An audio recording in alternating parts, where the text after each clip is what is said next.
nous sommes dans 2 Timothée chapitre 3, le verset 10. 2 Timothée chapitre 3, le verset 10. Ici, c'est Paul qui parle.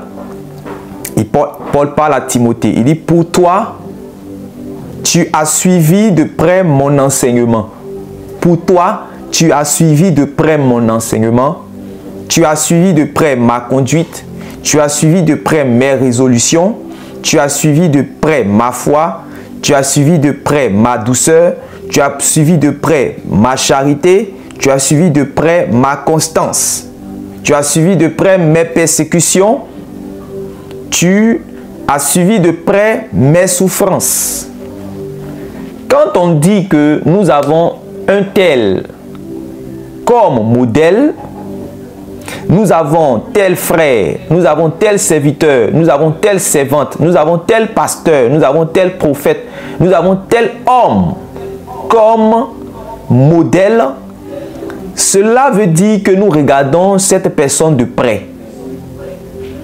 Cela veut dire qu'il existe une proximité entre nous et cette personne. Cela veut dire que nous avons l'habitude de voir cette personne. Cela veut dire que nous avons l'habitude d'entendre cette personne. Cela veut dire que nous connaissons cette personne. C'est ça, avoir une personne comme modèle. Nous avons parlé de ce que la marche du disciple ressemble à la marche des canetons avec la mère canard. Vous allez voir que ils peuvent être 4 canetons, 5 canetons qui sont derrière la mère canard. Et peut-être le 4e ou le 5e, quand il marche, il ne suit pas directement les pas de la mère canard, mais il suit les pas de celui qui est au devant de lui. Mais en suivant les pas de celui qui est au devant de lui, il est aussi en train de suivre les pas de la mère canard. Le Seigneur qui vous a racheté, le Seigneur qui vous a justifié, le Seigneur qui vous a réconcilié avec son Père n'est plus physiquement sur la terre. Il est monté, il est allé s'asseoir à la droite de Dieu le Père et il a promis d'être par le Saint-Esprit. Donc le Seigneur est l'immortel, invisible aujourd'hui. Il est présent, certes, mais on ne le voit pas. Et donc, le Seigneur a jugé bon de garder son peuple, de garder ses rachetés, de garder tous ceux qui vont croire en lui dans son corps, dans sa maison, qu'on appelle l'Église. Et qu'il a mis des conducteurs pour éduquer, voilà, ceux-là qu'il a rachetés, ceux-là qui sont les enfants de Dieu. Donc on pourra dire des grands frères. Et donc, ils doivent suivre ces personnes pour suivre le Seigneur. Et c'est ça en fait le discipulat. Il faut suivre un conducteur que le Seigneur t'a donné. Et en le suivant, tu suis le Seigneur. En l'écoutant, tu écoutes le Seigneur. Cela ne veut pas dire que tu n'as pas de relation avec le Seigneur. N'oublions pas la marche des canetons. Ils ont une relation avec la mère Cana. Mais ils sont en train de suivre les pas de celui qui est au devant d'eux. Tout en suivant les pas de la mère Cana. Donc, c'est ce que l'apôtre Paul a été pour Timothée. On a dit que dans Actes chapitre 17 là, que Timothée était déjà disciple. Et vous allez voir ça dans la suite. Il était déjà disciple du Seigneur Jésus, déjà croyant. Mais il a rencontré Paul sur le chemin dans son parcours missionnaire. Et Paul avait reçu un bon témoignage de lui. Et Paul avait jugé bon de le prendre avec lui pour continuer sa mission car il était utile pour lui. Donc il est devenu non seulement comme un fils dans la foi, mais il est devenu aussi un collaborateur de l'apôtre.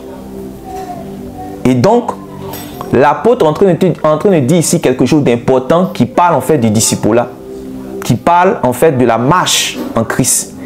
Et il lui dit, pour toi, Timothée, tu as suivi de près mon enseignement.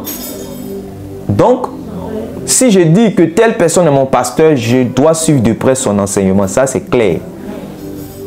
C'est indiscutable. Soit tu es avec lui, soit tu n'es pas avec lui. Mais une fois que tu es avec lui, tu dois suivre de près son enseignement. Mais vous voyez que ici, Paul n'a pas peur de dire son enseignement. Il dit son enseignement, pourquoi? Parce qu'il y a plusieurs personnes qui enseignent. Quoique, il y a un seul évangile et il y a une seule doctrine que le Seigneur Jésus a laissée. Mais quand il dit que tu as suivi de près mon enseignement, ça veut dire beaucoup de choses. Ça veut dire qu'il y a beaucoup de personnes qui enseignent. Et ça veut dire d'abord qu'il y a beaucoup de personnes qui enseignent, de un. De deux, ça veut dire que tous ceux qui enseignent n'enseignent pas forcément la même chose que lui. C'est pour cela qu'il dit, tu as suivi de près mon enseignement. Amen. Et il dit que tu as suivi de près mon enseignement. Et quand on suit de près l'enseignement, c'est pour, à la fin, comprendre l'enseignement et pratiquer l'enseignement. C'est pour que l'enseignement, en fait, puisse me transformer. C'est pour que je puisse devenir un avec cet enseignement. C'est pour que je puisse avoir l'esprit de cet enseignement, comme on disait tantôt. Derrière un enseignement, il y a un esprit. Tu ne peux pas dire que tu es Élisée auprès d'Élie, mais tu n'as pas l'esprit d'Élie. Tu n'as pas l'esprit d'Élie parce que tu n'as pas suivi de près Élie en écoutant ses conseils, en écoutant ses paroles, en écoutant son enseignement. C'est pour cela que tu n'as pas reçu de lui son esprit. Vous voyez? Moi, ma prière, le vœu de mon cœur, en ma qualité de votre serviteur, c'est que l'esprit qui est derrière l'enseignement que je dispense de la part de Dieu soit aussi avec vous. Le Seigneur Jésus a dit quoi? Il a dit dans Jean chapitre 17 que lui, il est un avec le Père. Il est un avec le Père du fait qu'il garde ses commandements, il garde sa parole. Il dit, tu es toujours avec moi. Et parce que je fais toujours ce qui t'est agréable. C'est pour cela que tu es toujours avec moi. Il dit, maintenant, je suis prêt maintenant à aller vers toi, Père. Mais garde ce que tu m'as donné en ton nom. Maintenant, comment est-ce qu'ils vont être gardés dans le Père? Alors, le Seigneur Jésus fait connaître à ses disciples l'enseignement qu'il a reçu du Père. De sorte à ce que son unité avec le Père soit, c'est-à-dire que les disciples aussi puissent réellement bénéficier de cette unité. Il est un avec le Père parce qu'il garde l'enseignement du Père. Il a reçu cet enseignement et il a pratiqué cet enseignement, il a communiqué cet enseignement. Donc ceux qui vont recevoir, c'était les apôtres, eux aussi, ils vont avoir le même esprit que le Seigneur, ils vont être un aussi avec le Père. Est-ce que vous comprenez que derrière un enseignement, il y a un esprit? Quelqu'un peut parler, mais quand vous l'écoutez, vous savez que, peut-être même vous n'êtes même pas encore arrivé loin dans la prédication, mais vous savez que l'esprit là, ce n'est pas le même esprit que vous. Ce n'est pas le même esprit en fait que vous avez reçu. Ce n'est pas le même esprit dans lequel vous enseignez. Voilà, ça veut dire beaucoup de choses. Voilà. Donc pour toi, tu as suivi de près mon enseignement, tu as suivi de près ma conduite. Et nous avons dit que nous ne devons pas être comme ces pharisiens-là qui disent des choses mais qui ne mettent pas cela en pratique. Nous ne devons pas être comme ces évangélistes modernes qui prêchent, mais qui, par leur conduite, font ce qu'on appelle la contre-évangélisation. C'est-à-dire qu'ils sont devenus des scandales pour ceux qu'ils appellent à la repentance, à cause de leur mauvaise manière de vivre qui n'est pas conforme à leur évangile. C'est-à-dire, j'appelle quelqu'un au changement, j'appelle quelqu'un à la repentance. Je dis à quelqu'un que la drogue tue, la drogue détruit. La drogue, ce n'est pas de Dieu, c'est les ténèbres. L'immoralité sexuelle ne vient pas de Dieu. Ça souille le corps, que l'homme doit marcher dans la sanctification. Ou encore, repentez-vous, car aucun impudique, aucun adultère, aucun fornicateur n'héritera le royaume de Dieu. J'appelle ainsi les hommes à la repentance, mais moi-même dans le fond, moi-même dans ma vie secrète, je pratique ces immoralités sexuelles qui se trouvent en fait dans la vie de ceux que je suis en train d'appeler à la repentance. Est-ce que ce que je fais est juste? Non. C'est ce que l'apôtre Paul va reprocher dans la lettre aux Romains, dans les premiers versets. Il va dire, toi qui juges les gens, toi-même tu pratiques réellement ces choses-là. Que cela ne soit pas votre partage. Donc la conduite suit l'enseignement. La conduite suit le message. Le messager est un avec son message dans sa conduite. Parce que ce que nous disons là, c'est pour amener les gens à avoir une conduite conforme à ce que nous disons. Nous ne parlons pas pour que ça puisse rester dans la tête. Nous parlons pour que ça puisse influencer la conduite des hommes. Parce que c'est la conduite des hommes qui ont séparé, qui a séparé les hommes de Dieu. Donc, le message que nous prêchons, c'est pour réformer la conduite des hommes. Jésus que nous prêchons là, Jésus que nous annonçons, il est venu pour réformer la conduite des hommes. Et beaucoup veulent nier cela. Ils pensent que la prédication de la croix consiste à avoir une idée de l'œuvre de Jésus-Christ dans la tête sans que cela se manifeste dans notre conduite, ce qui est faux. C'est pour cela que Jésus va revenir pour parler à l'église. Sur cette église, le Seigneur Jésus a parlé à 5 dans Apocalypse en leur disant, je connais vos œuvres, je connais tes œuvres. C'est-à-dire, je connais ta conduite. Je connais ta conduite. Je sais comment tu te comportes. Quand on parle de conduite, on parle de comportement. On parle d'attitude. On parle de la manière de vivre. Je connais comment tu vis. Je connais quelle est ta manière de vivre. Je connais ta conduite. Je connais ton comportement. Est-ce que ton comportement est conforme à ce que tu enseignes?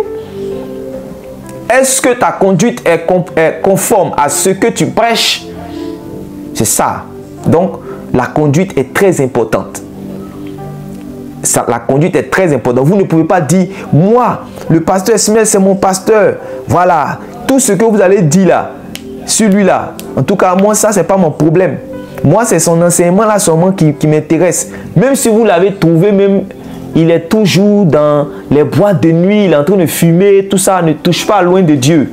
Voilà, ça, c'est sa propre vie, ça, c'est sa relation.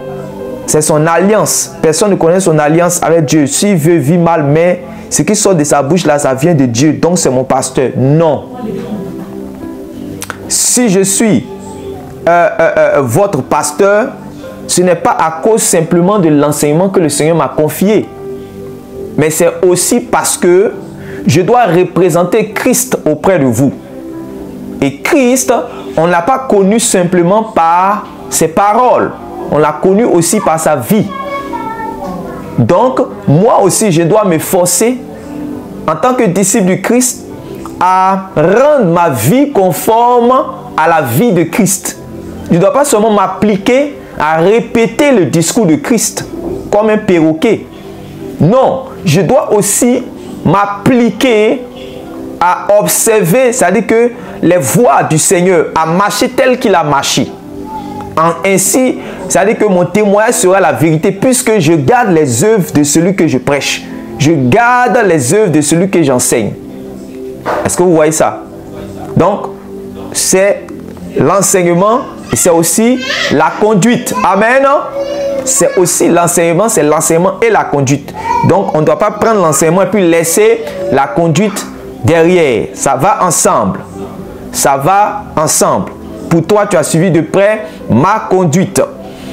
Tu as suivi de près mes résolutions.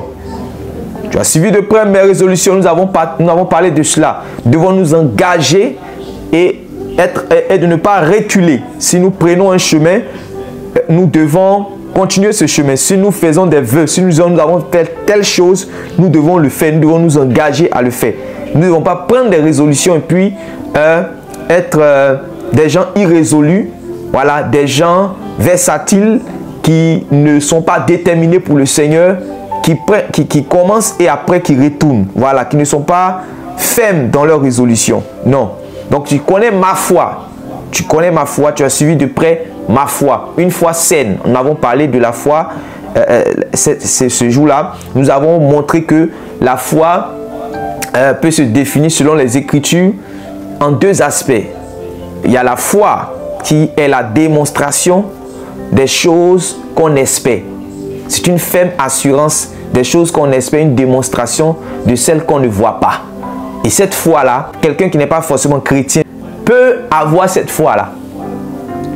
Par exemple, une femme âgée de 12 années de perte de sang, c'est-à-dire qui est malade de 12 années de perte de sang, et à la foi que si elle touche les pans de la robe de Jésus, elle sera guérie.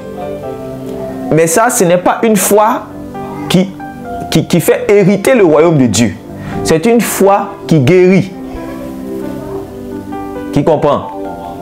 Quelqu'un peut avoir la foi pour être guéri sans avoir la foi pour être sauvé. Et on a vu ça plusieurs fois dans la vie ministérielle du Seigneur Jésus, qui reprochait cela à la foule qui le suivait. La foule qui le suivait avait la foi qu'il pouvait multiplier les pains et faire beaucoup de miracles. Mais cette foule-là n'avait pas la foi que c'était celui-là qui était le Fils de Dieu en qui il fallait croire pour être sauvé. Est-ce que vous voyez ça? Donc, il y a la foi qui est la ferme assurant des choses qu'on espère. La foi qui déplace les montagnes. La foi qui chasse les démons. La foi par laquelle on reçoit les promesses de Dieu.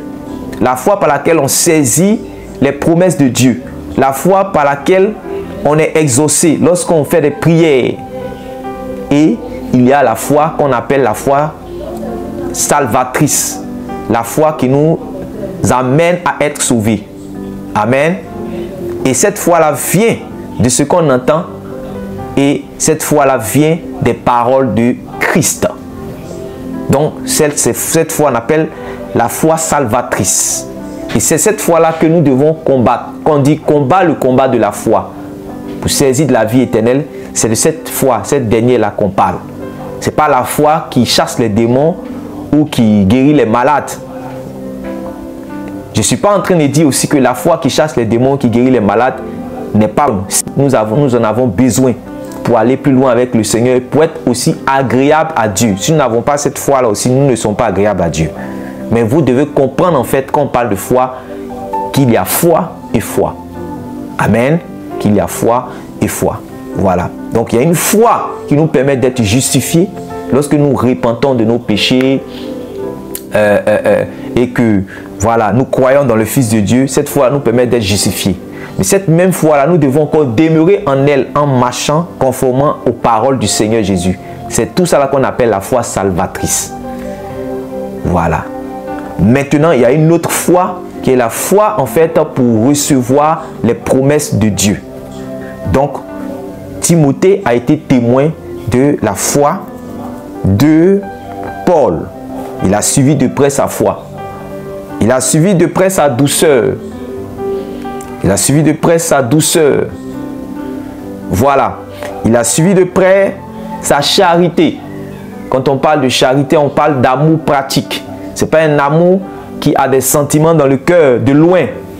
Voilà. Par exemple, quelqu'un souffre et autour de toi, les gens sont indifférents. Mais toi, lorsque tu vois la souffrance de cette personne, tu as des pincements de cœur. Voilà, ça te fait mal. Ça dit que ça te touche. Voilà. Mais ce n'est pas seulement être touché. Après avoir été touché, il faut poser le pas. Il faut faire comme le Samaritain dans la parabole du bon Samaritain qui allait vers celui qui avait été agressé et qui l'a soigné, qui l'a pris avec lui, qui l'a mis sur son âne, qui est allé dans un hôpital et il a été soigné. Amen.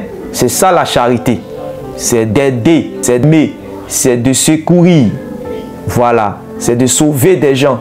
C'est de faire du bien. C'est de pratiquer les bonnes œuvres. Amen. C'est ça la charité. C'est un amour pratique. C'est un amour qui se déplace pour aider, pour sauver, pour secourir, pour faire miséricorde. Tout ça, c'est dans la charité. Donc, Timothée a été témoin de ces choses-là dans la vie de Paul. Et donc, tu as été témoin et tu as suivi de près ma constance. Tu as suivi de près ma constance. Vous voyez, il y a beaucoup de personnes qui s'engagent. à faire telle chose. Il y a beaucoup de personnes qui prennent des résolutions, qui disent qu'ils vont faire telle chose pour le Seigneur. Nous allons faire telle chose, nous allons évangéliser. Mais les gens évangélisent et après ils s'arrêtent sur le chemin. Les gens vont rendre témoignage, les gens vont faire telle chose et après ils s'arrêtent sur le chemin. Nous avons besoin de constance. Je pense qu'on avait beaucoup insisté sur ce mot-là, sur cette notion-là, la constance. Voilà, la constance. Ça veut dire que le temps n'a pas eu raison sur toi. Voilà. Quand quelqu'un est constant, vous savez, le temps là, ça révèle les vrais fruits en fait d'une personne. Voilà. Il y a des choses qu'on découvre lorsqu'on mène des enquêtes d'après l'apôtre Paul et il y a des choses qu'on découvre avec le temps. Est-ce que vous voyez? Voilà. Parce que tout ce que quelqu'un sème, un jour, en fait, on va voir la récolte. Toute notre vie est une sémence. Est-ce que vous voyez? Voilà. Donc, un jour, on va voir le fruit de cela. Donc, quand quelqu'un est constant là, ça veut dire que s'il fait du bien aujourd'hui, demain, il va faire du bien. Après-demain, il va faire du bien. Et toujours, il va continuer à faire du bien. C'est celui-là qu'on dit il est constant. Le temps, en fait, ça veut dire que ses œuvres ont perduré. Voilà. Quel que soit le temps. Il n'a pas arrêté à un moment donné. Vous voyez? On peut parler par exemple de Salomon. Jédidia, le fils de David, qui était un bien-aimé de Dieu, qui a reçu la grâce de Dieu, la richesse de Dieu, la sagesse de Dieu, qui marchait tel que Dieu voulait et finalement n'a pas été constant parce que dans sa vieillesse, il s'est laissé emporter par la chair et il a fait ce qui n'était pas agréable à Dieu. Et vous avez vu comment est-ce que l'idolâtrie est entrée par lui dans la maison d'Israël. Donc il a été inconstant. Vous voyez, il y a les exemples. Les exemples sont légion en fait dans la Bible. Voilà, on peut parler de Samson, on peut parler de plusieurs. Voilà, mais le Seigneur demande que nous soyons constants. Qu'est-ce que tu fais actuellement de bien? Écris-le quelque part, aie-le cela dans ta tête, mais sache que ce que tu fais actuellement, le Seigneur veut de la constance dans cela. Afin que tu ne sois pas comme cette église-là, l'église d'Éphèse, les chrétiens de l'église d'Éphèse, le Seigneur est venu vers eux et il a dit, retourne à tes premières œuvres. Ce que j'ai contre toi, c'est que tu as abandonné ton premier amour. Donc, celui qui n'est pas constant, c'est celui qui commence bien et qui ne termine pas bien. Or, la fin d'une chose vaut mieux que son commencement. Il y a beaucoup qui reçoivent la parole du royaume avec joie. Mais quand viennent les persécutions, quand viennent les vents contraires, la personne trouve une occasion de chute. La personne trouve un moyen pour se détourner de la foi. Que cela ne soit pas ton cas. Que cela ne soit pas ton cas. Il faut que tu puisses aller jusqu'au bout. Il faut que tu puisses servir le Seigneur jusqu'à la fin. De sorte à pouvoir dire comme l'apôtre Paul, j'ai combattu le bon combat, j'ai achevé la course, j'ai gardé la foi. Ceux qui déclarent de telles paroles sont des hommes et des femmes qui sont constants. Ma prière, le vœu de mon cœur, c'est que ce que tu es en train de faire maintenant pour Dieu, ce qui plaît à Dieu, c'est que tu puisses continuer ainsi jusqu'à la fin. Et que rien dans ce monde ne puisse véritablement t'arrêter. Amen. Donc tu connais ma constance, tu as suivi de près ma constance. Tu as suivi de près mes persécutions. Toute personne qui veut marcher dans la volonté de Dieu va croiser l'ennemi. L'ennemi de Dieu, l'adversaire de tous ceux qui se lèvent pour accomplir la volonté de Dieu qu'on appelle le diable. Le diable même signifie adversaire. Donc dès que tu es de Dieu, ton ennemi s'appelle le diable, c'est ton adversaire. Et donc il va te persécuter. Tous ceux qui veulent vivre pieusement seront persécutés. Tous ceux qui suivent le Seigneur Il a même dit, heureux ceux qui sont persécutés. Donc, on n'a pas dit de courir pour aller chercher les persécutions. On te dit seulement, fais la volonté de Dieu et tu vas être forcément persécuté. Donc, Timothée était témoin de ces persécutions-là. Donc, si nous gardons la parole de Dieu, nous serons persécutés. Il dit quoi? Je leur ai donné ta parole et le monde les a haïs. Tous ceux qui marchent comme le Seigneur veut, qui obéissent à l'enseignement, tous ceux qui se comportent comme des vrais chrétiens ici-bas, ils seront persécutés, ils ne seront pas aimés, même par les faux chrétiens. Si vous voulez être des gens qui obéissent au Seigneur, voilà, des gens qui sont radicaux tels que la parole de Dieu le demande, vis-à-vis réellement du péché, voilà, et des œuvres, en tout cas tout ce qui est iniquité. Vous allez aimer la justice et vous allez haïr l'iniquité. Donc, ça va faire quoi? Ça va faire que tous ceux qui sont dans les ténèbres, ils vont vous haïr. Parce que vous allez dévoiler leurs œuvres. Est-ce que vous comprenez? Vous allez dévoiler leurs œuvres. Vous n'allez pas vivre comme eux. Comme vous n'allez pas vivre comme eux, vous allez susciter en eux la haine. C'était la même chose comme Lot dans Sodome et Gomorrhe. Ils disent, toi qui es venu en tant qu'étranger ici, tu veux faire le juste. Tu veux faire comme si c'est toi qui es juste. Et c'est comme ça. Quand vous allez vouloir marcher tel que la parole de Dieu le demande, puisque le monde ne marche pas ainsi, vous serez haïs, vous serez persécutés, vous serez taxés de plusieurs choses. On va vous dire, vous voulez juger, vous voulez vous croire les justes, vous voulez faire ceci. Donc, c'est un peu comme ça les persécutions commencent.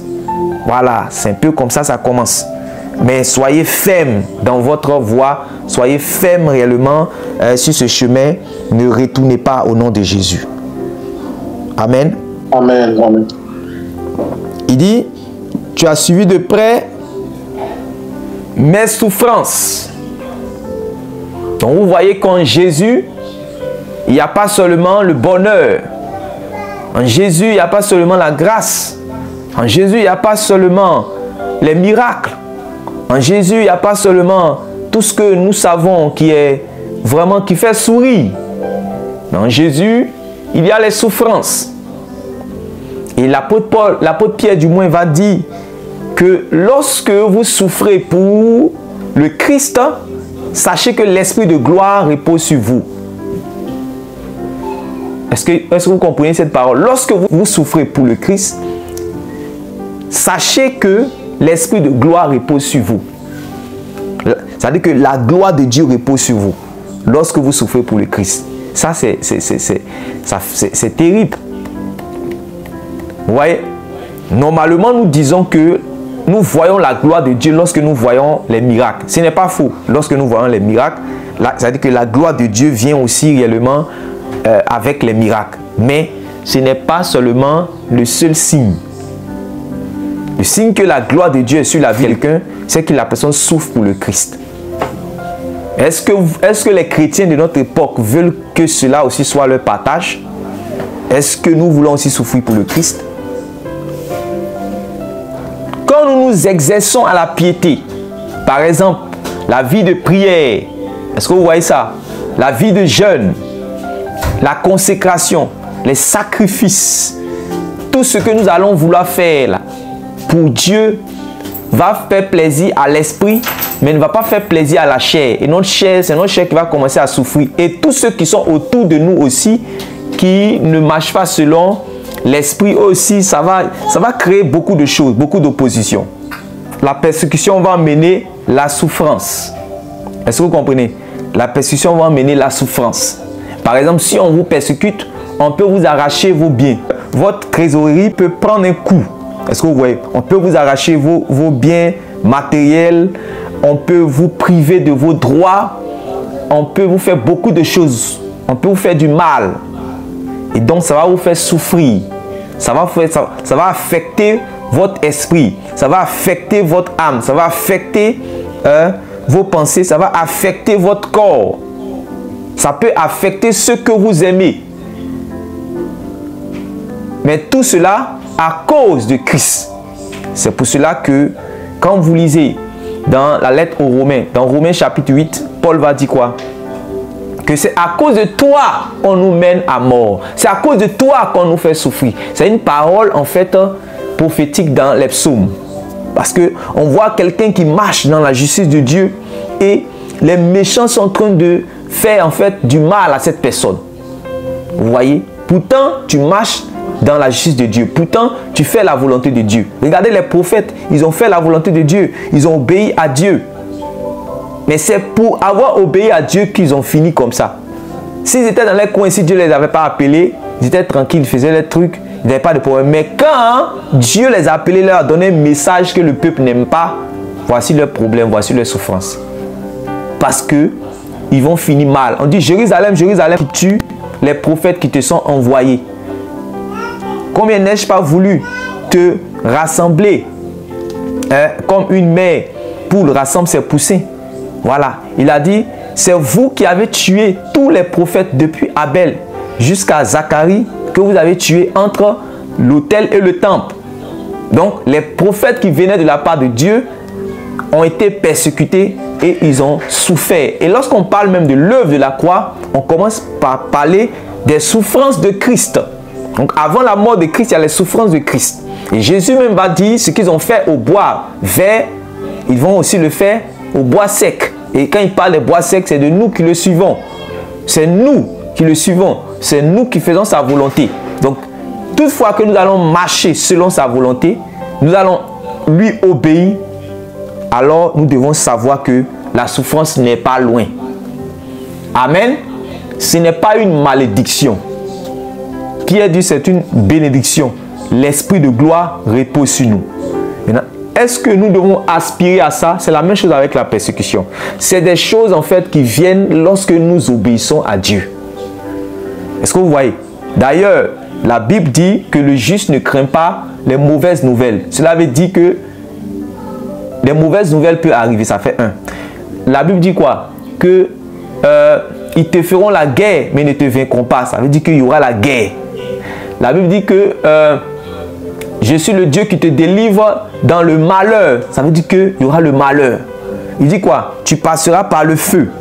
Il dit quoi? Tu traverseras les eaux. Donc on voit ici de l'opposition. Et l'opposition fait souffrir. Amen. L'opposition fait souffrir. Toutefois, nous allons marcher pour le Seigneur. Vous allez aller dans les bus, dans les carrefours, vous allez prendre la parole, prêcher. On peut vous injurier. Vous voyez, on peut cracher sur vous. Amen. Mais si on crache sur vous, bénissez. C'est une bénédiction que vous recevez. Cette souffrance-là est une pelle sur votre couronne en Jésus-Christ. Donc, toutes les fois où on va vous insulter et que vous allez répliquer, vous n'êtes pas en train de faire comme le Seigneur. Quand on vous insulte, quand on nous insulte, quand on nous parle mal, nous devons bénir. Nous devons prier pour ces personnes-là, car elles ne savent pas ce qu'elles font. Amen.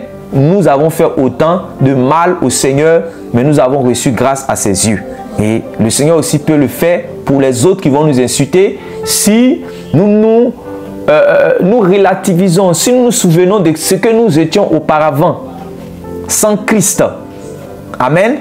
Si nous plaidons pour eux, si nous demandons pardon à Dieu pour eux, comme Jésus l'a fait pour nous, donc nous devons accepter réellement les souffrances. Vous voyez? Donc, l'un des signes de la gloire de Dieu sur la vie d'un croyant, de la gloire de Dieu dans la vie d'un disciple, c'est que la personne souffre pour le Christ. Je répète, c'est que la personne souffre pour le Christ. Parce que si quelqu'un va souffrir, parce que la personne allait voler, la personne allait mentir, la personne allait prendre la femme de quelqu'un et qu'on le prend, on l'emmène chez le magistrat ou encore on l'emmène au commissariat, qu'on on le frappe avec plusieurs coups. S'il souffre, son corps souffre, ce n'est pas une souffrance pour le Christ. C'est lui-même sa propre souffrance. Amen. Est-ce que vous comprenez? Est-ce que vous comprenez? Maintenant, il y a des choses aussi de la vie. Il y a des choses en fait qui peuvent vous amener à avoir une vie, je veux dire, à ne pas subir les coups de la vie.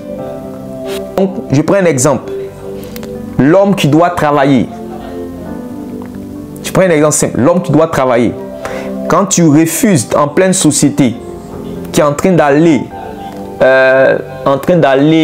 à un niveau où, ça dit que quand tu n'as pas un certain niveau, ta vie va devenir encore plus difficile, que toi-même tu refuses par exemple de travailler, tu vas subir en fait beaucoup de souffrance.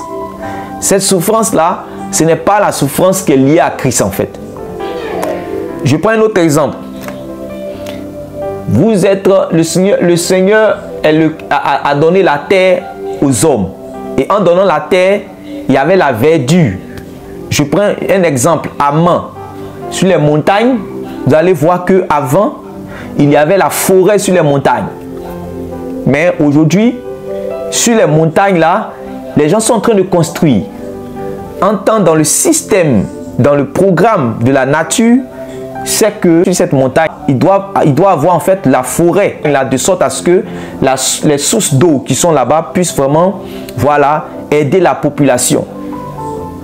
Mais les gens vont commencer à avoir des problèmes non seulement de nourriture, les gens vont commencer à avoir des problèmes d'eau parce que même en fait, ils sont allés construire sur les montagnes. En temps, ce n'est pas le programme de la nature. Donc ici, ce n'est pas une souffrance, ce n'est pas Dieu. Dieu n'a rien à voir. C'est eux-mêmes qui n'ont pas su gérer leurs affaires. Qui comprend ce que je dis? Donc, toutes ces souffrances-là, ce ne sont pas la souffrance en fait. Je prends l'exemple, les gens disent que Dieu est bon. Dieu est bon et puis maintenant, les gens souffrent. Comment il y a beaucoup de souffrances comme ça dans les pays, en Éthiopie. Voilà, comment il y a beaucoup de souffrances comme ça dans les pays tels que, voilà, en Érythrée, tous les pays où il y avait la guerre avant. Que Dieu, il est où? En temps, ce n'est pas Dieu qui gère, je veux dire, les nations. Il vous a donné il vous a donné, comment on appelle ça, des autorités, et c'est vous-même, vous avez choisi vos régimes, comment est-ce que vous allez voter, ainsi de suite, vous allez mettre telle personne comme président, telle personne comme magistrat et autres. C'est vous-même, c'est nous les hommes. Donc c'est nous, on allait choisir telle personne. Maintenant, cette personne-là, maintenant, vient contre nous, on dit, ah, c'est Dieu, voilà, voilà. Non. Il y a aussi même les œuvres des ténèbres aussi. Il y a le fait que le diable travaille à mettre des pensées. Par exemple, nous n'allons pas dire que c'est Dieu qui a suscité des hommes comme Hitler. Non. Vous voyez qu'il y a le diable aussi qui agit c'est-à-dire à mettre sa volonté en place. Donc il va inspirer des personnes qui sont imbues d'eux-mêmes, qui sont avides de pouvoir et qui vont chercher à faire le mal. Or le mal, c'est la volonté du diable. Donc si le diable a trouvé des serviteurs, il va les utiliser. Et donc ne pensons pas que c'est Dieu. La souffrance que la terre va vivre, ce n'est pas Dieu en fait. Est-ce que vous comprenez? Il y a beaucoup de choses comme ça.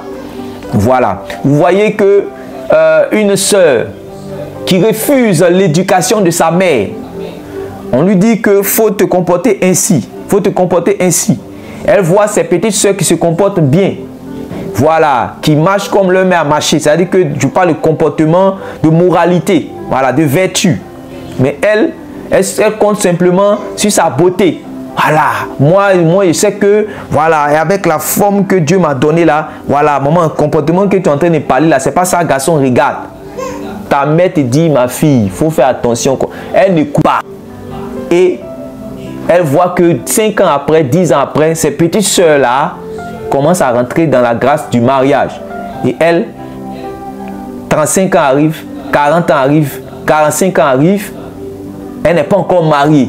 Elle voit que, peut-être même elle a fait des relations, 2-3 relations, ça n'a pas marché. Elle n'est pas encore mariée. Elle souffre à l'intérieur d'elle-même. Est-ce que cette souffrance-là, c'est la souffrance de Christ? Non. C'est parce que elle n'a pas, en fait, accepté l'éducation de sa mère.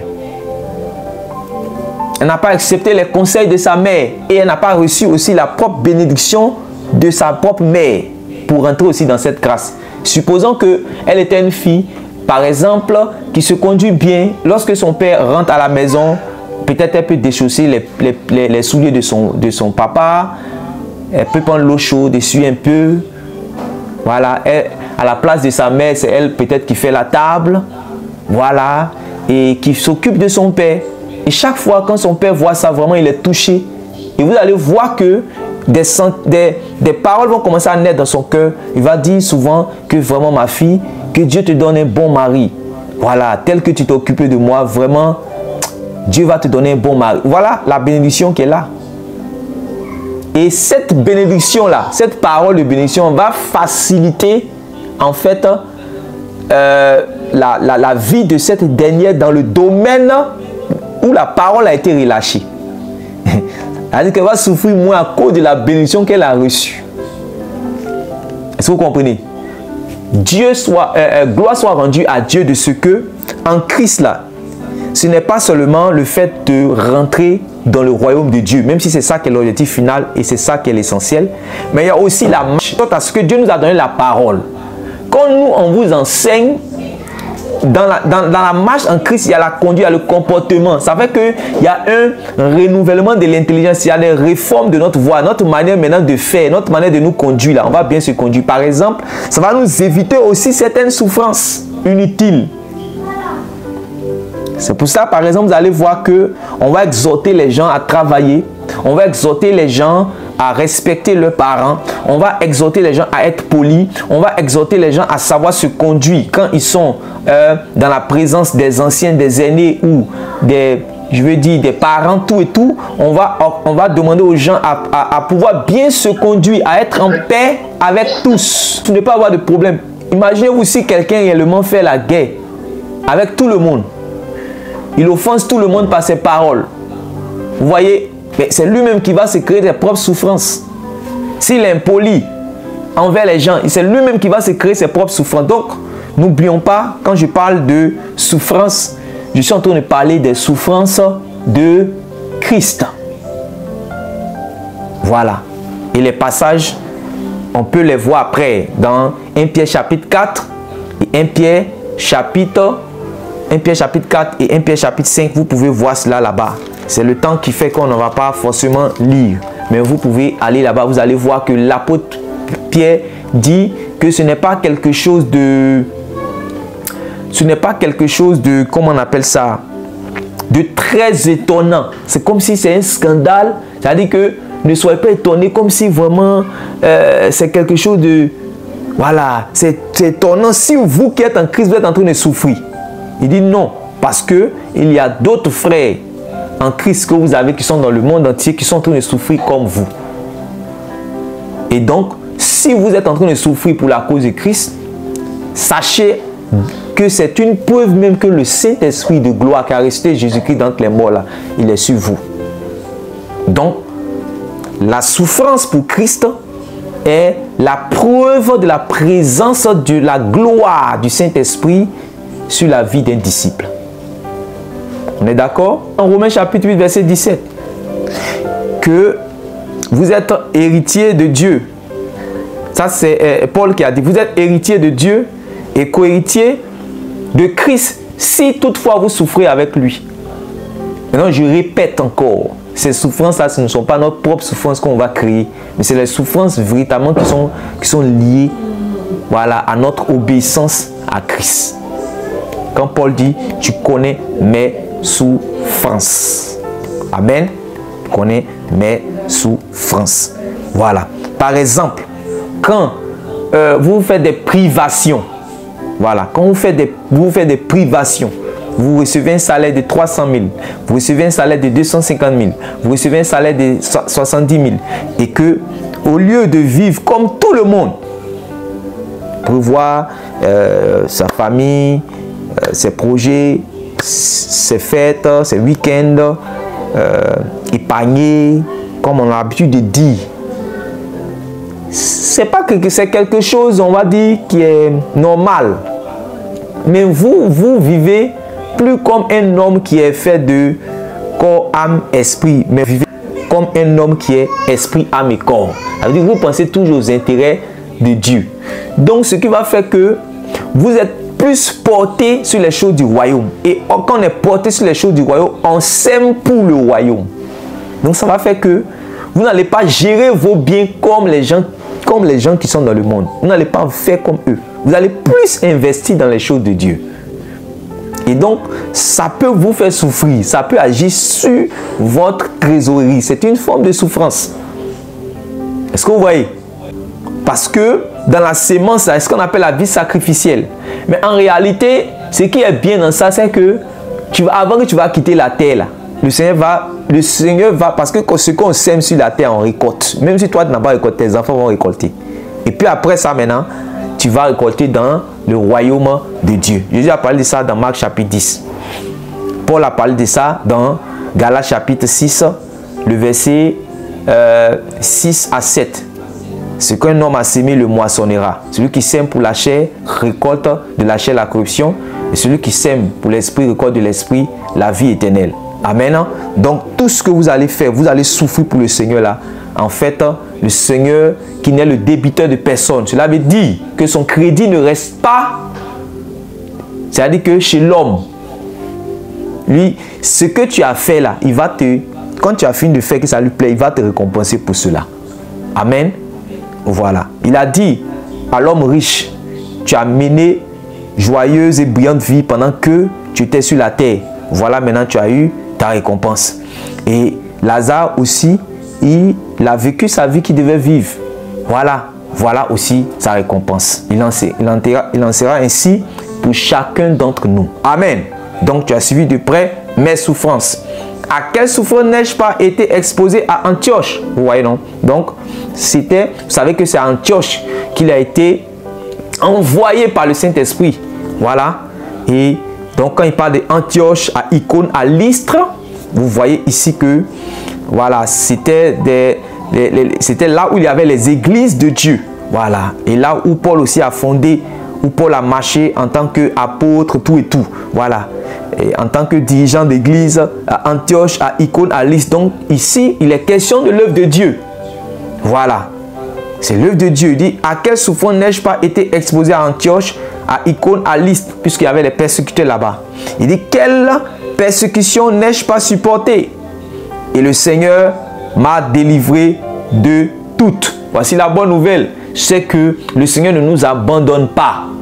Amen. Lorsque nous souffrons, comme Meshach, Shadrach et Abednego, si nous sommes dans le feu, le Seigneur sera avec nous dans le feu.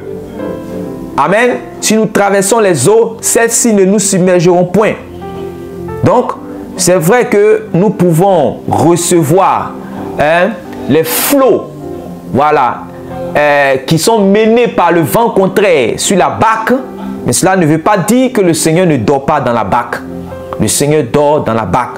Le Seigneur est présent dans la barque. Le Seigneur est vivant dans la barque. Le Seigneur est agissant dans la barque, qui est en train d'être secoué, qui est en train d'être frappé par le vent contraire. Soyez sereins. Soyons sereins. Continuons de marcher d'une manière digne de Dieu. Faisons la volonté de Dieu. Même si nous sommes persécutés, cela ne signifie pas l'absence de Dieu. Au contraire, ce n'est pas parce que réellement nous sommes persécutés que on appelle ça, mais le Seigneur n'est pas avec nous. Amen. Voilà. C'est une preuve même que le Seigneur est avec nous. Dit, or, tous ceux qui veulent, vous voyez non? Or, tous ceux qui veulent vivre pieusement en Jésus-Christ seront persécutés. Donc, Paul est en train de dire que ce n'est pas seulement lui sa part, mais c'est notre part. Dis avec moi aussi, c'est ma part. Dis avec moi, c'est ma part. Amen. Voilà. Mais en disant c'est ma part, ça ne veut pas dire que tu vas aller fléchir les genoux pour dire souffrance, viens chez moi. Non. Fais la volonté de Dieu. Amen. En faisant la volonté de Dieu sur ton parcours, il y a des souffrances que tu vas subir pour l'amour de Jésus-Christ. Amen. Et ça, les gens qui prêchent l'évangile dit de prospérité n'aiment pas entendre cela. Voilà, ils disent que nous prêchons le fatalisme, ou encore nous prêchons la pauvreté, ou encore nous prêchons, je ne sais pas ce qu'ils disent. Vous voyez? Voilà, que Dieu leur fasse grâce. Vous voyez? Il dit au verset 13, mais les hommes méchants et imposteurs avanceront toujours dans le mal, égarant les autres et égarés eux-mêmes. Toi, Timothée, donc c'est à nous qui s'adresse, à toi qui s'adresse, toi, demeure dans les choses que tu as apprises. Vous savez, aujourd'hui, nous n'avons pas véritablement des chrétiens dans nos églises. Nous n'avons pas des disciples dans nos églises. Nous n'avons pas des vrais chrétiens dans nos églises. Nous avons des membres d'église. Des gens qui sont des membres d'église sans être d'abord des disciples du Seigneur Jésus-Christ. Un disciple, c'est un apprenant. Ils ont la Bible, mais ils n'apprennent rien de la Bible. Parce qu'ils n'ouvrent pas la Bible. Parce qu'ils ne cherchent pas à connaître les paroles du Maître qui se trouvent dans la Bible. Nous devons apprendre Regardez, quand vous lisez dans Éphésiens chapitre 4, à partir du verset 20 à 21, on dit si du moins vous avez appris Christ. J'aime cette parole-là. La vérité qui est en Jésus, si du moins vous avez appris Christ. Donc, vous êtes dans un apprentissage. Vous allez voir des gens qui ont une Bible fermée tout un mois et qui ouvrent seulement la Bible lorsque ils sont dans l'église. Souvent même, ils n'ouvrent pas la Bible. Souvent même, ils ne viennent même pas avec la Bible dans l'église. Ils n'ont pas de communion avec le Seigneur dans la parole de Dieu. Ils n'ouvrent pas la Bible pour apprendre les voies de Dieu. Donc, ce que tu as appris, voyez, toi, demeure dans les choses que tu as apprises. Demeure dans les choses que tu as apprises. Donc, vous êtes dans un apprentissage. Beaucoup, ils ne sont pas dans l'apprentissage. Ils sont dans un suivisme. Ils sont dans la fréquentation d'une église. Dans la fréquentation d'une grande église, d'une grande congrégation, dans le suivisme d'un grand pasteur. Mais eux-mêmes, ils ne demeurent pas, ils n'ont rien à apprendre. En temps, ce qui est important, c'est de chercher à apprendre, c'est d'apprendre. Voilà, il faut écrire quelque part, je dois apprendre, je veux apprendre, je veux apprendre, je dois apprendre, c'est très important. Tu es dans l'apprentissage, tu n'es pas dans un suivisme religieux, dans la religiosité, mais tu es dans un apprentissage. En réalité, le christianisme est un mouvement d'apprentissage des choses de l'Esprit de Jésus-Christ. Toi, demeure dans les choses que tu as apprises. Amen. Demeure dans les choses que tu as apprises. D'autres ne veulent pas apprendre. C'est pour ça qu'on finit d'enseigner. Ils ne vont pas écouter. Ils n'ont pas de cahiers. Regardez 20 ans en arrière. Regardez 25 ans, 30 ans en arrière. Regardez 15 ans même en arrière. Vous allez voir que quand les gens allaient dans les réunions d'église, les dimanches comme les mardis, les jours de semaine, les réunions du soir, vous allez voir que les dames, les hommes prenaient des bibles, un cahier, et quand ils vont, quand ils sortent de la maison, on sent véritablement qu'ils vont, comme on dit, à l'église, qu'ils vont à l'enseignement, qu'ils vont véritablement pour écouter l'enseignement. Ils viennent à la maison, ils partagent en famille ce qu'ils ont reçu comme enseignement dans l'église. Et ça devient comme une cellule. Ils apprennent, c'est ça l'apprentissage. Ils reviennent sur les paroles que le prédicateur a prêchées, ils cherchent à comprendre encore. Aujourd'hui, lorsqu'on demande à l'église, lorsqu'on demande aux disciples, est-ce que vous avez des questions? Les gens n'ont plus de questions véritablement parce qu'ils ne méditent pas. Les choses de Dieu ne les intéressent pas. Ils ne cherchent pas à grandir. Ils veulent rester des enfants. Paul disait que lui-même, il souffre de voir des gens qui écoutent des enseignements, qui apprennent, mais n'arrivent pas à la connaissance. En réalité, ces personnes-là n'apprennent pas. Parce que quand on apprend, on arrive à un niveau. C'est pour prendre une personne d'une position A, pour l'emmener à une position B, à une position C, à une position D. Mais ces personnes sont toujours au même niveau. Toujours en train de pleurnicher par rapport à leur réalité de ce temps, de ce siècle. Les réalités du siècle présent. Mais ils ne sont pas projetés vers le royaume à venir. Ils ne cherchent pas à grandir dans les choses de Dieu, grandir dans les voies de Dieu. Ils veulent rester toujours des enfants. Non, que cela ne soit pas ton partage. Tu dois apprendre. Tu demeures dans les choses que tu as apprises. Soyons comme Esdras, qu'il a appris d'abord. Il a mis en pratique et il est devenu enseignant. Vous voyez, ce que vous allez devenir demain dépend de ce que vous apprenez aujourd'hui. Ce que vous allez devenir demain en Christ dépend de ce que vous apprenez aujourd'hui. Il y a combien de chrétiens aujourd'hui qui ont des livres chrétiens qu'ils lisent? Il y a combien de chrétiens aujourd'hui qui ouvrent même la Bible? Un livre, le livre le plus riche dans le monde. Combien de chrétiens l'ouvrent? Combien de chrétiens ont des livres? Combien de chrétiens apprennent, réécoutent les enseignements de ceux qu'ils disent être leur mentor, leur pasteur, leur berger?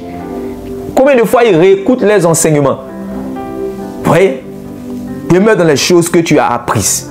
Vous êtes appelés à devenir des personnes, des disciples accomplis en Christ. Chacun de vous. Maintenant, ce que vous êtes appelés à devenir là, ça dépend de ce que vous apprenez aujourd'hui. Ça dit que il n'y a pas, ça c'est incontournable. Victime là, c'est pas comme l'auto gagné. Où c'est au hasard, tu as choisi qu'on et puis un jour comme ça, tu te trouves, tu es grand, tu es mature, ça ne peut pas marcher. Pour devenir mature, on doit apprendre. Voilà, c'est comme ça, c'est comme la vie, l'école que nous faisons aujourd'hui là. Voilà, si tu veux réellement être instruit demain, il faut que tu passes par l'école. Ça c'est clair. Donc toi demain dans les choses que tu as apprises et reconnues certaines, sachant de qui tu les as apprises. Dès ton enfance, voyons, dès ton enfance, tu connais les saintes lettres. Dès ton enfance, voyez. Et ça, c'est dans ses débuts. C'est là-bas qu'on a dit qu'il avait un bon témoignage en tant que disciple. Il avait un bon témoignage de tous les frères, de tous ceux qui étaient là. Vous voyez? Il dit, dès son enfance, il connaît les saintes lettres. Donc, quand on est en Christ, quand on est né de nouveau, quand on est converti nouvellement, quand on commence la marche avec Dieu, on doit avoir une relation avec les saintes lettres. Donc, cherche, écris quelque part. Il faut que réellement tu puisses avoir une relation avec les saintes lettres. Combien aujourd'hui dans notre époque, dans notre milieu chrétien, combien de personnes ont une relation avec les saintes lettres? Vous voyez? Il dit, toi, demain dans les choses que tu as apprises et reconnues certaines, sachant de qui tu les as apprises. Il dit, dès ton enfance, tu connais les saintes lettres. Ce qui pousse, ce qui fait que les gens même n'arrivent pas à mieux rendre témoignage de Christ, de l'œuvre de Christ, c'est parce qu'ils ne connaissent pas aussi les saintes lettres. Parce que c'est vrai, on peut rendre témoignage de Christ en expliquant son expérience avec Jésus, c'est vrai. Mais l'évangélisation ne consiste pas seulement à rendre témoignage de son expérience avec Christ, mais c'est aussi de rendre témoignage de l'œuvre de Christ. Or, l'œuvre de Christ est révélée dans les saintes lettres. Amen. Qu'est-ce qui prouve que Jésus est venu? Qu'est-ce qui prouve que Jésus a souffert? Qu'est-ce qui prouve que Jésus est mort, a été enseveli? Qu'est-ce qui prouve que Jésus est ressuscité? Qu'est-ce qui prouve que Jésus revient bientôt? Qu'est-ce qui prouve que Jésus est le sauveur de l'humanité? Ces choses sont révélées dans les saintes lettres. Qu'est-ce qui prouve qu'un chrétien doit marcher dans la sainteté? Qu'est-ce qui prouve que sans la sanctification, nul ne verra le Seigneur? Ces choses sont révélées dans les saintes lettres et c'est ma connexion, mon attachement avec les saintes lettres qui vont me permettre en fait de pouvoir mieux dispenser l'évangile, mieux annoncer l'évangile. Quelle est ma relation avec les saintes lettres? Donc il dit dès ton enfance. Donc il n'y a pas une affaire de vieillesse. Non, je vais attendre d'abord, je vais avoir 2 ans, 3 ans dans la foi avant de connaître les saintes lettres. Les saintes lettres, là, c'est pour ceux qui sont depuis enfants. Lisez le psaume 119. David était jeune, mais David, depuis qu'il était jeune, il aimait la parole, il aimait la loi de Dieu. Il dit, comment le jeune homme rendra-t-il pur son sentier? C'est en se dirigeant d'après ta parole. Je sais ta parole dans mon cœur afin de ne pas pécher contre toi. Vous voyez? Oh Dieu, tu as prescrit tes ordonnances afin qu'on les observe. Ta parole est plus douce que le miel à ma bouche. Je dévance l'aurore pour méditer ta loi. Donc, David avait une relation avec les saintes lettres. Quelle est ma relation avec les saintes lettres? C'est ce qui va déterminer ce que je serai en Christ. Parce que le Christ, c'est la parole. Le Christ est révélé dans la parole. Ses voix sont révélées dans la parole.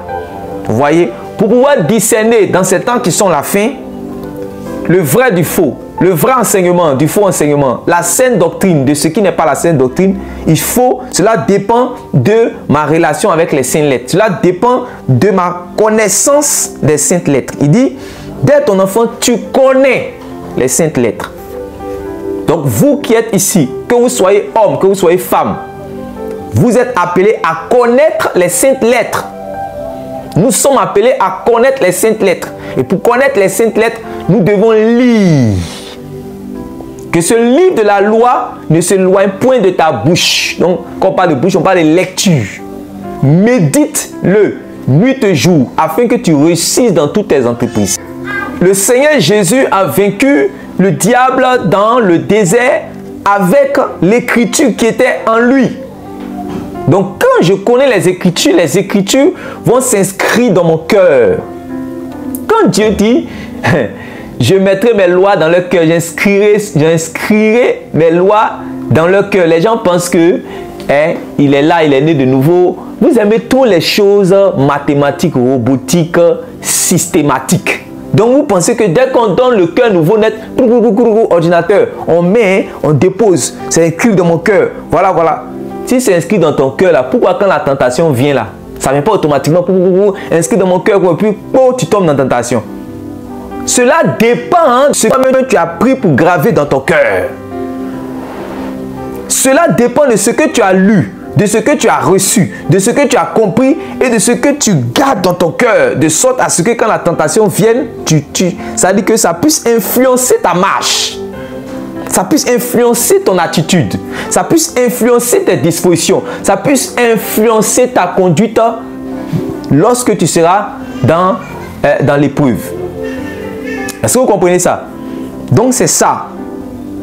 C'est ça.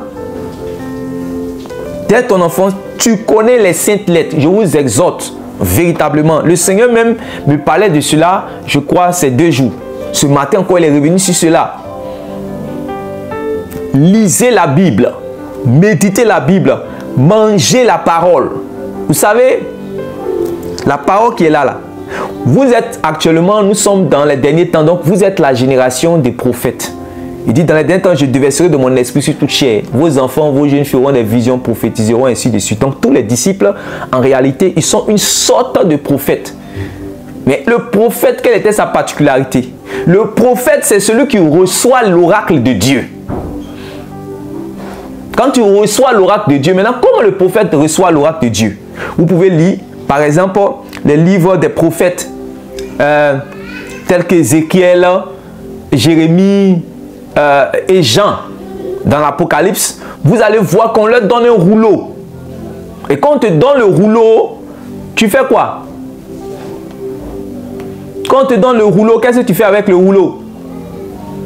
Quand on donne le rouleau à ces prophètes, qu'est-ce qu'ils faisaient avec le rouleau? Manger le rouleau. On doit manger le rouleau d'abord. Pourquoi on doit manger le rouleau? Pourquoi le prophète doit manger le rouleau? Et quand il mange le rouleau, mais ça rentre dans ses entrailles, souvent c'est amer. Pourquoi il doit manger le rouleau?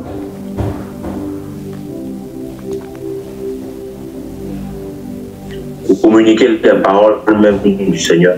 Pour que ces paroles soient en lui, pour qu'il soit un avec ses paroles. Est-ce que vous voyez? C'est pour cela qu'il mange le rouleau. Voilà. C'est pour que ces paroles-là soient en un. Il soit un avec ses paroles. S'il n'est pas un avec ses paroles, il sera comme un perroquet qui vient pour répéter. On ne sent pas la vie. Quand Jésus parlait, on dit, il parle comme ayant autorité, non pas comme les pharisiens. C'est ce qu'on dit là-bas. Là. Ça dit que quand il parle là, tu te demandes, mais lui là même, où ça sort. Les paroles de Dieu sortent comme ça. Il parle, ça sort. Est-ce que vous voyez ça? C'est parce qu'il a mangé le rouleau. Que Dieu te donne réellement de manger le rouleau au nom de Jésus-Christ. Regarde, quand tu aimes la parole de Dieu, tu aimes la parole de Dieu. Quand tu manges la parole, et manger la parole de Dieu ici, c'est un langage prophétique. Quand vous lisez, quand vous méditez, vous allez arriver à un moment où la nuit, quand vous êtes sur votre couche, vous recevez les enseignements. Vous recevez les ouvertures. Tu es ici, le Seigneur te transporte, tu t'emmène ici. Après, toi, où tu vas comprendre, le matin, tu te lèves, voici tout un enseignement qui est devant toi. C'est ça, manger la parole. Que Dieu vous accorde réellement cette grâce-là. Quand vous écoutez les enseignements et que vous buvez l'enseignement de celui que Dieu vous a donné comme berger et que sa parole, là, c'est la parole de Christ, c'est ça aussi, manger la parole, manger le rouleau. Quand tu manges le rouleau, quand tu es sur scène, on sent que tu as mangé.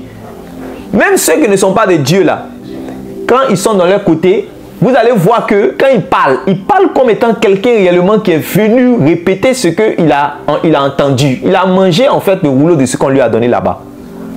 Maintenant, quand toi tu es dans la vérité là, quand tu parles, il faut que réellement on sente que tu parles par l'esprit de la prophétie et l'esprit de la prophétie est sur toi au nom de Jésus.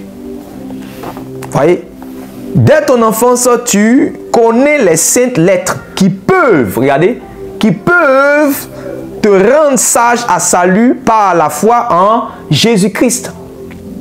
Les gens marchent d'une manière désagréable à Dieu parce qu'ils n'ont pas en réalité une relation véritable avec les saintes lettres. Si quelqu'un, c'est-à-dire a une vraie relation avec les saintes lettres, ça veut dire que la conséquence, c'est que ça va influencer sa marche, sa vie. Et cette personne deviendra sage à salut. Cela veut dire que cette personne sera sage pour être sauvée. Quand il dit sage à salut, ici, c'est ce qu'il est en train de dire. Si vous lisez dans d'autres versions, vous pouvez voir cela. Beaucoup de personnes marchent d'une manière désagréable à Dieu et donc ils ne seront pas sages à salut. En temps, la sagesse se trouve où? Dans les saintes lettres. Donc celui qui s'applique à lire, méditer, pratiquer ce qui est écrit dans les saintes lettres, cela va lui donner réellement ce qu'on appelle la sagesse, l'intelligence spirituelle. Donc il deviendra sage à salut. Il deviendra sage à salut, sage pour être sauvé. Donc sage à salut par la foi en Jésus-Christ. Et le verset 16, il dit: toute écriture est inspirée de Dieu et utile pour enseigner. Donc toute écriture est inspirée de Dieu et utile. Quand on est en train de parler de toute écriture, il faut faire aussi attention. Toute écriture ne veut pas dire toutes sortes d'écritures. Vous êtes intelligent. Vous êtes intelligent. Vous savez qu'il y a des livres de magie qui étaient des écritures qu'on a brûlées. On a brûlé dans Actes chapitre 19. Ces écritures-là étaient inspirées par qui?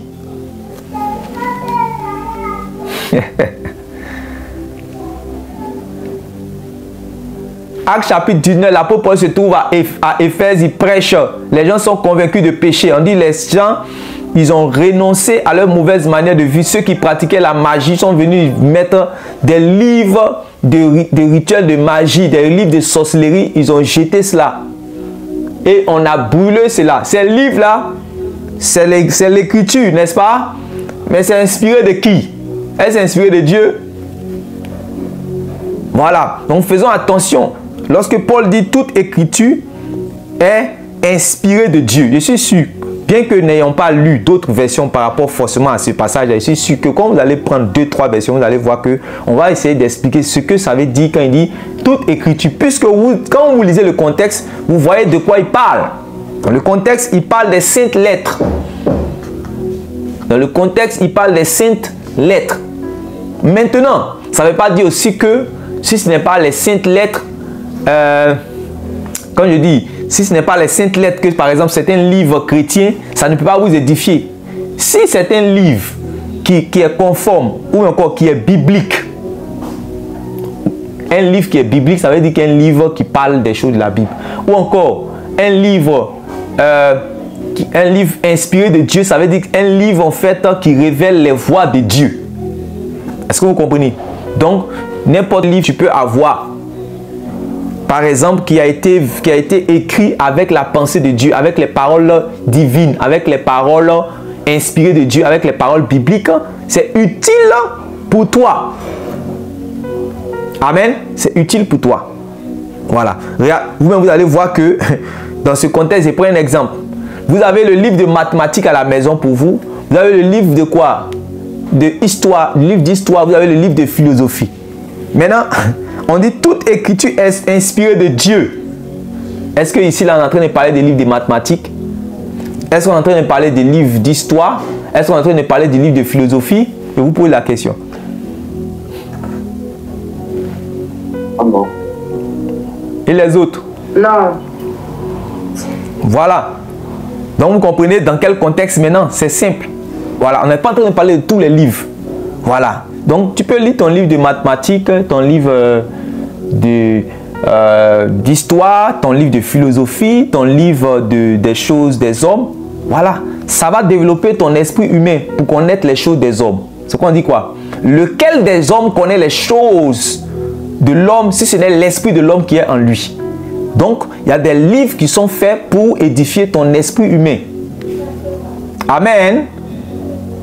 Mais il y a des livres qui sont faits pour édifier ton esprit qui a été créé en Jésus-Christ.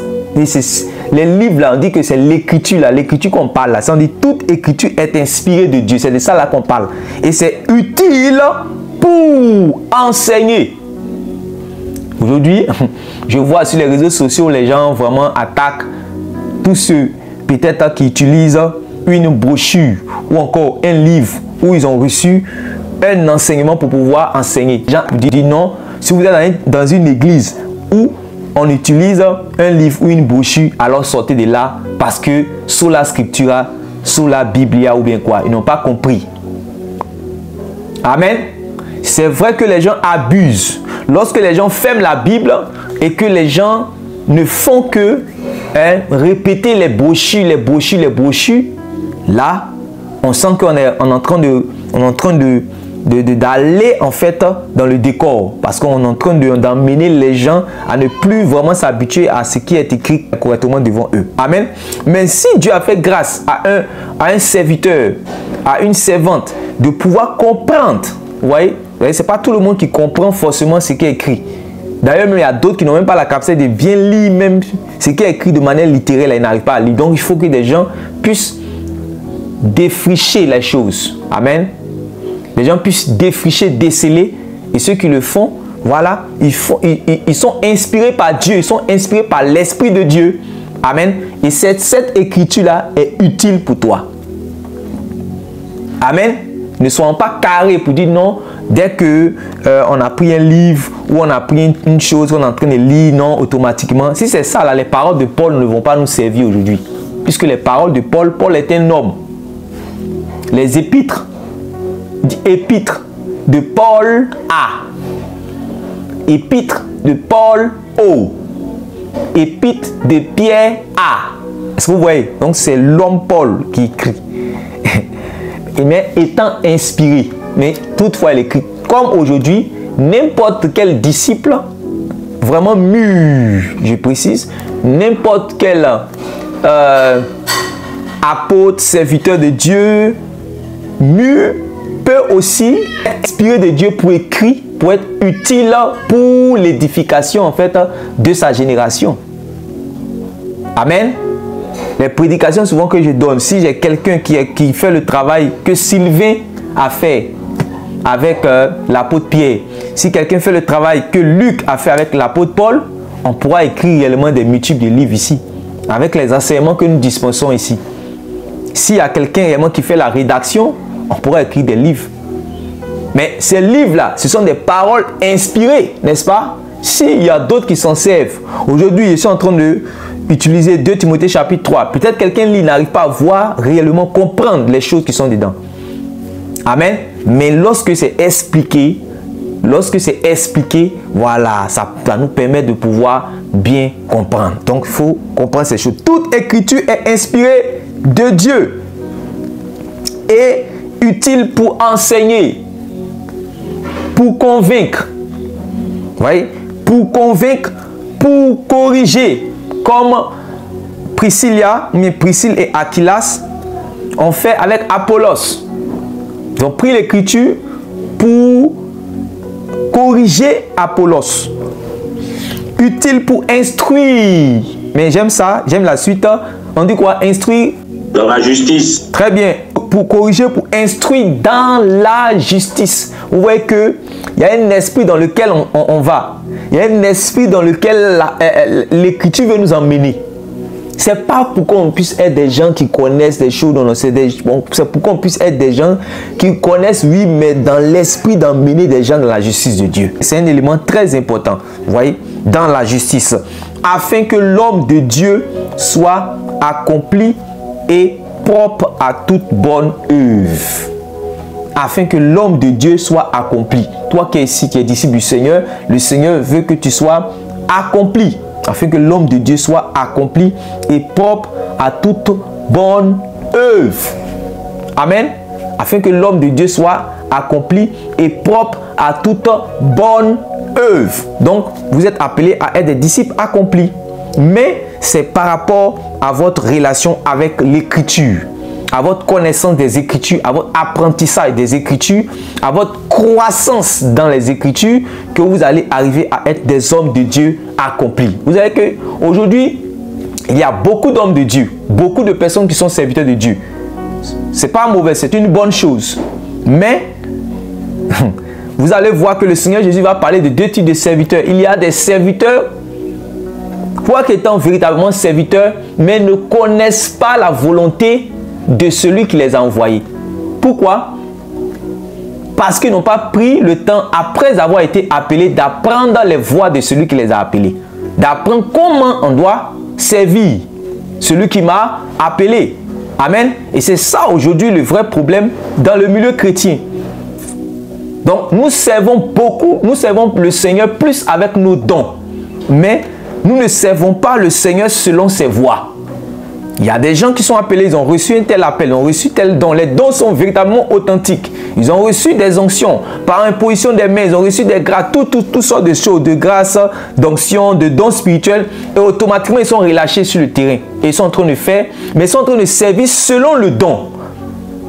Mais ils ne servent pas aussi selon la vision de celui qui les a appelés, selon l'esprit de celui qui les a appelés, selon le plan de celui qui les a appelés. C'est pour ça que vous voyez tout ce désordre aujourd'hui dans le milieu chrétien. Souvent, ce n'est pas parce que ces gens-là sont des faux, hein. Ils sont réellement été appelés, mais ils ont mis les Écritures à côté et ils s'appuient seulement sur le don spirituel. Vous allez les voir, ils vont avoir des dons authentiques, ils vont avoir des paroles de connaissance authentiques, des prophéties authentiques, mais ils vont enseigner du désordre. Ils vont enseigner ce qui n'est pas conforme à l'Écriture. Ils vont enseigner des choses contraires à la saine doctrine. Mais pourtant, quand ils prient pour les gens sont guéris. Quand ils imposent les mains, en tout cas, les choses se manifestent. Parce que Dieu ne se répand pas de ses dons. Dieu a donné le don. Il a donné le don de la parole de connaissance. Il a donné le don des miracles à telle personne. Il a donné le don de foi à telle personne. Il a donné le don de prophétie. Il a donné le don de parole de sagesse à une personne. Mais est-ce que cela veut dire que comme j'ai reçu le don de foi, le don de parole de connaissance, le don de sagesse, le don d'opérer des miracles, je suis un homme de Dieu accompli pour toute bonne œuvre? Non. Je vous avais parlé du dépôt que l'apôtre Paul a donné à Timothée. Ce dépôt-là n'est pas l'imposition des mains pour recevoir l'onction, mais ce dépôt-là, c'est ce qu'on vient de lire tout à l'heure. C'est-à-dire que le fait qu'il a suivi l'enseignement de Paul, le fait qu'il a suivi la conduite de Paul, le fait qu'il a suivi de près les résolutions, la foi, c'est ça, c'est tout ça là qui forme le bagage. C'est ça là qu'il appelle le dépôt. Et un homme de Dieu doit avoir ce dépôt-là. Ça peut être directement du Seigneur. Cela dépend. Ou encore, ça peut être réellement d'un homme de Dieu auprès de qui il a été. Amen. Et il reçoit. De toutes les façons, un véritable homme de Dieu, il y a au moins ces trois grâces-là qui viennent. Il y a une grâce directement que tu reçois du Seigneur. Il y a une grâce que tu reçois de celui auprès de qui tu as servi ou que tu fréquentes comme serviteur de Dieu, un bon serviteur de Dieu. Et il y a aussi la grâce que toi-même tu es en train de travailler. Est-ce que vous voyez? Un vrai serviteur de Dieu, là, vous allez voir qu'il a ces trois grâces-là dans sa vie. Parce qu'il ne suffit pas d'être auprès d'Élisée pour avoir l'onction. Hein? On a vu Géasi. Voilà.